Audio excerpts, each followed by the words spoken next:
Sugar hasn't had many better years in Belize than the one just recently concluded.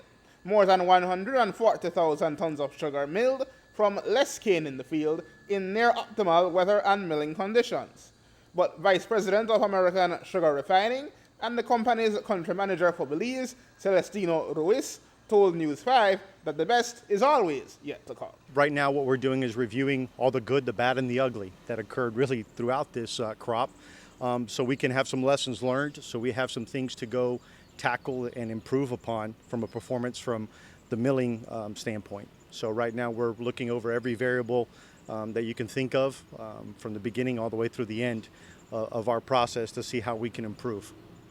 Now, I imagine it's early days yet, but is there anything that has been pointed out in terms of things that could be improved? Well, we're working. There's always room for improvement in every aspect of the operation, whether it's in the extraction, whether it's in the grinding rate, whether it's in the steam production. There's not one stone left unturned. So we attack everything that's there to improve upon it. A continuous improvement program. But ASR B.S.I isn't ready to pop champagne yet. It must convince its main traditional partner, the Belize Sugarcane Farmers Association, to drop its request for wider renegotiation of the industry-wide commercial agreement, whose opt-out clause comes up in January of 2018.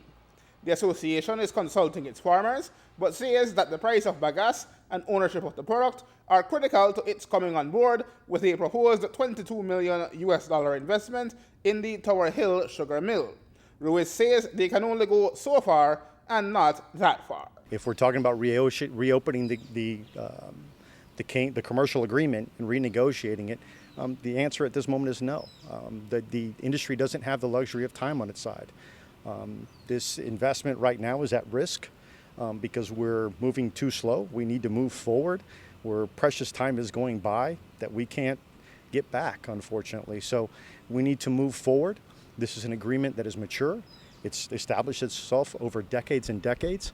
And we suffered quite a bit as an industry as a whole 3 years ago when we went through this renegotiation. We can't forget, if you will, the disruption that was caused in the crop and how that hurt the industry and set the industry back. The investment, says Ruiz, will start Belize on the path to greater prosperity with the introduction of a value-added product, direct consumption food-grade sugar for the European and Caribbean markets. The project is to convert roughly 20,000 tons of raw sugar into 20,000 tons of direct consumption food-grade sugar, which will allow a higher revenue, which then that revenue will be split as the normal revenue sharing model in the commercial agreement exists.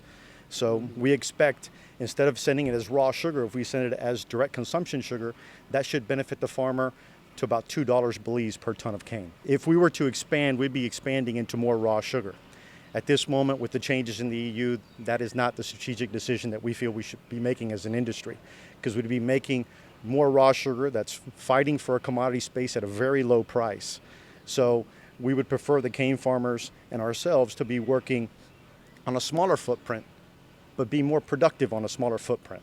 So if you have 100 hectares today, let's plant 50 and make those 50 make what we used to make on 100, so that we can, as farmers and in the mill, be more productive and hopefully more returns for all of us. Aaron Humes reporting for News 5.